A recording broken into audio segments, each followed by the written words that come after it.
Hey guys, this Nilesh. मैं आपका नीलेश भैया बहुत बहुत स्वागत करता हूँ आपका Nilesh academy class 10th YouTube channel पे।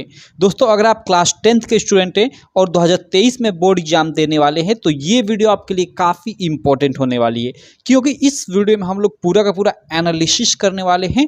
एक तरह से बोले तो पूरा का पूरा रिव्यू करने वाले हैं कि आप लोग का जो 2023 का बोर्ड परीक्षा होगा उसमें हिंदी का पेपर कैसे आएगा, हिंदी का पेपर का पैटर्न क्या होगा। क्योंकि आप सब लोग जानते हो कि यूपी बोर्ड का बोर्ड परीक्षा 2023 के लिए पेपर पैटर्न पूरा का पूरा हर एक सब्जेक्ट का बदल चुका है। ठीक है, तो अभी जो ये स्क्रीन पे देख रहे हो ये यूपी बोर्ड के द्वारा ऑफिशियली जारी मॉडल पेपर है। जी हाँ मेरे दोस्त, इसको आप यूपी बोर्ड की ऑफिशियल वेबसाइट से जाकर डाउनलोड आप खुद कर सकते हो। उसको मैं अंत में बता दूंगा कि आपको डाउनलोड कैसे करना है, लेकिन चलिए एक एक क्वेश्चन मैं आपको बता देता हूँ कि कैसे आप लोग का आएगा 2023 का पेपर। आप वीडियो अंत तक देखना, थोड़ा सा भी मिस मत करना, नहीं तो फिर बहुत दिक्कत होगी आपको बाद में चलकर। देखो, सबसे पहले तो आप लोग का देखो, जैसे मैं पेपर पैटर्न पूरा का पूरा बता देता हूँ। देखो, 3 घंटे 15 मिनट का आप लोग को टाइम मिलता था पहले भी, अब भी मिलेगा। ठीक है, आप लोग का 70 मार्क का पेपर होता था। ये 70 मार्क का कहीं सेंटर जाता था किसी दूसरे स्कूल पर, वहीं पे आप लोग का पेपर होता था।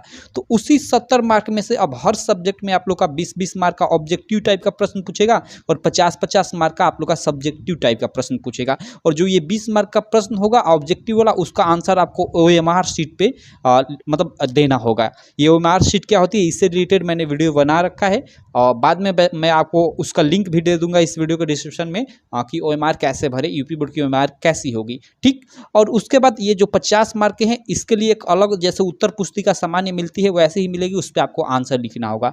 तो यहाँ से आप लोग का 70 मार्क हो गया और 30 मार्क का आप लोग का प्रैक्टिकल जो स्कूल लेवल पे होता है, यानी आप लोग का 100 मार्क का हिंदी का पेपर होगा। और पेपर कैसे आएगा तो चलो इसको देख लेते हैं। सबसे पहले देखो, आप लोग का शुरू में क्या होगा कि 20 मार्क के ऑब्जेक्टिव आएंगे। जी हाँ मेरे दोस्तों, 20 मार्क के आप लोग के ऑब्जेक्टिव आएंगे। और ये ऑब्जेक्टिव कहाँ से रहेंगे तो देखो, आप लोग का जो हिंदी गद्य का या फिर हिंदी पद्य के प्रमुख लेखक और उनकी रचनाओं से, ठीक है, उनकी विधाओं से, और उसके अलावा जो काल अवधि है कि जैसे द्विवेद या जो युग है कि द्विवेदी युग या आधुनिक काल का समय सीमा से रिलेटेड, उसके अलावा आपका जितना भी ग्रामर सेक्शन वाला हिंदी ग्रामर, यानी जिसको आप व्याकरण बोलोगे, जैसे आपका रस हो गया, छंद हो गया, अलंकार हो गया, अब इसकी डिफिनीशन लिखने को नहीं आएगा, इससे रिलेटेड ऑब्जेक्टिव टाइप के प्रश्न आएंगे। रस, छंद, अलंकार, उपसर्ग, प्रत्यय, परवाची शब्द, ठीक है, धातु रूप, ये सबसे अब क्या आएगा, 20 मार्क का ऑब्जेक्टिव आपका आएगा। क्लियर? तो चलो, ये मार्क के ऑब्जेक्टिव को आपको ऐसे तैयार कर लेना है, मैंने जहाँ जहाँ से बताया वैसे वैसे। उसके बाद बाकी मैं आपको तैयार भी करा रहा हूँ साथ में। उसके बाद देखो, आप लोग का जो सेकंड खंड होगा, ठीक है, वर्ड, उसमें 50 नंबर के वर्णात्मक प्रश्न होंगे। वर्णात्मक मीन्स जिसका आंसर आपको उत्तर पुस्तिका में देना होगा, लिखना होगा। ठीक है, OMR शीट पे नहीं देना होगा जिसका आंसर। तो देखो इसमें क्या क्या आएगा, तो इसमें वर्णात्मक प्रश्न में जो फर्स्ट प्रश्न रहेगा, आप लोग ध्यान दीजिएगा, वो जैसे आप लोग का पहले भी गद्य में गद्यांश आया करता था, वैसे ही गद्यांश आएगा।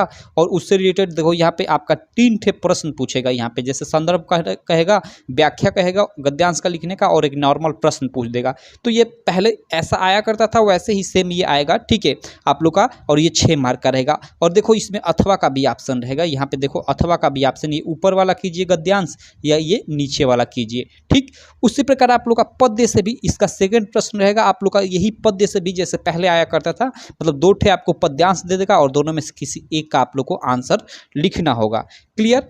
चलो, उसके बाद आप लोग का क्या होगा, इसके बाद दूसरे के बाद जो तीसरा प्रश्न आएगा, यहाँ पे एक बड़ा बदलाव किया गया है। तीसरे प्रश्न में क्या क्या किया गया है कि देखो, आप लोग के हिंदी के ही पीछे हिंदी वाली जो संस्कृत है ना, उसमें कई सारे चैप्टर है। जैसे में आप लोग का वाराणसी वाला चैप्टर है, भारतीय संस्कृति वाला चैप्टर है, आपने पढ़ा होगा। तो उसमें पहले क्या करता था कि आपका एक एक गद्य पाठ से आप लोग का ऐसे देता था और अथवा में एक श्लोक देता था। लेकिन इस बार चेंज कर दिया। इस बार क्या है कि आप लोग का यहाँ अथवा में देखिए 2 आप लोग एक तरह से गद्यांशी टाइप का यहाँ पे देगा। ठीक है, उसका आप लोग का क्या करना रहेगा, उसका आपको संदर्भ लिखना रहेगा और हिंदी अनुवाद करना रहेगा, और ये 5 मार्क का होगा। क्लियर? और यहाँ बड़ा बदलाव ये है कि यहाँ पे आप लोग का उसी में मतलब पद्य भाग से भी, पद्य भाग उसमें क्या हो गया, उसके श्लोक हो गए, तो उनमें से श्लोकों में भी यहाँ पे क्या होगा कि 2 ठे श्लोक देगा, इसमें से अथवा भी रहेगा, मतलब दोनों श्लोकों में से कोई एक श्लोक लीजिए, उसका आप संदर्भ लिखिए और हिंदी अनुवाद कीजिए, और ये आप लोग का 5 मार्क का रहेगा। तो ये आप लोग का ये मतलब एक काफ़ी बड़ा बदलाव है। पहले ऐसा नहीं था, पहले आप लोग का था कि एक मतलब एक क्या करता था कि इसमें एक ऐसा मतलब ऐसी लाइन से दिया करती थी और अथवा में कर एक श्लोक दिया करता था, तो आप ऊपर वाला कीजिए या नीचे वाला कीजिए, लेकिन इस बार चेंज कर दिया गया है, मतलब आपको मतलब श्लोक को और ये ऐसा जो ये मतलब ये लाइन से इनको अलग कर दिया गया है। ठीक, तो इस बात को आप लोग ध्यान देना। उसके बाद चलते हैं और ये देखो ये 5 मार्क का कर दिया गया है, नंबरिंग भी शायद बढ़ा दी गई है। उसके बाद 5वां प्रश्न क्या होगा, आप लोग के मतलब स्वपठित खंड काव्य के आधार पे उत्तर देना होगा। तो खंड काव्य देखो यूपी के अलग अलग जिलों में अलग अलग खंड काव्य चलता है, ठीक है। तो आपके जिले में कौन सा खंड काव्य आता है, आप मतलब जिस कोचिंग में या स्कूल में पढ़ते हो अपने टीचर से पूछ लीजिएगा, या शायद आप जानते भी होंगे, तो वो खंड काव्य आप क्लियर कर लीजिएगा। ये 5वां प्रश्न कुछ इस प्रकार का होगा। उसके बाद 6 नंबर प्रश्न यहाँ पे क्या होगा, ये भी काफ़ी इंपॉर्टेंट है। 6 नंबर 6 का क और ख, यहाँ पे देखिए क प्रश्न रहेगा आप लोग का हिंदी गद्य से जीवन परिचय का, और ये जीवन परिचय पहले शायद 3 नंबर में पूछा करता था, इस बार 5 मार्क में पूछेगा। 3 नंबर आप लोग का क्या होगा, उनका जीवन परिचय लिखने का, और 2 मार्क आपको उनकी किसी एक रचना का नाम लिखने का, यानी यहाँ से आप लोग का 5 मार्क क्लियर हो जाएगा। तो ये गद्य से एक जीवन परिचय आप लोग को लिखना होगा, इसमें आपका 3 ठे ऑप्शन रहेगा, तीनों में से आप एक कोई लिख सकते हो। और उसी प्रकार 6वें का ख प्रश्न में भी आप लोग का पद्य पाठ से 3 ठे मतलब रहेगा, उसमें से किसी एक का आपको आंसर लिखना होगा। क्लियर, तो ये 6वां प्रश्न कुछ इस प्रकार का रहेगा। अगला देखो जो 7वां प्रश्न रहेगा, ये पहले भी आया करता था, इस बार भी आप लोग को एक श्लोक मतलब लिखना होगा, और ऐसा श्लोक लिखना होगा जो इस प्रश्न पत्र में ना आया हो। तो कम से कम आप 3 ठे श्लोक याद कर लीजिएगा, 3 ठे श्लोक आपको याद करना जरूरी है, क्योंकि अभी हमने ऊपर देखा कि 2 ठे श्लोक आप लोग का क्या आएगा, मतलब जिसका आपका संदर्भ और हिंदी अनुवाद में आएगा। तो मान लो 2 श्लोक याद करते हो, शायद दोनों श्लोक आपका भाग खराब रहा तो वहाँ मतलब दे तो उसको आपको यहाँ नहीं लिखना पड़ता है, क्योंकि यहाँ पे बोला है कि मतलब जो इस प्रश्न पत्र में ना आया हो वो आप लिखिए। क्लियर, और ये 2 मार्क का होता है, तो इसको ध्यान दीजिएगा। 8वां प्रश्न क्या होगा, 8वां प्रश्न होगा आप लोग का जैसे संस्कृत वाला ही, पीछे हिंदी की संस्कृत जो है उसी में से 4 ठे प्रश्न देगा, इनमें से 2 का आपको उत्तर लिखना होगा, और प्रत्येक प्रश्न 2-2 मार्क का, ये यहाँ से आपको 4 मार्क मिल जाएगा। और 9वां और अंतिम प्रश्न होगा आप लोग का निबंध से। जी हाँ मेरे दोस्तों, निबंध से रिलेटेड, और निबंध इस बार देखिए 9 नंबर में पूछेगा। पहले आप लोग का 6 नंबर में पूछा करता था, लेकिन इस बार नए पैटर्न के अनुसार 9 नंबर में पूछेगा। ठीक है, तो ये लास्ट प्रश्न रहे। इस प्रकार आप लोग का ये पूरा का पूरा पेपर जो है हिंदी का कुछ इस प्रकार पूरा का पूरा डिवाइडेड रहेगा।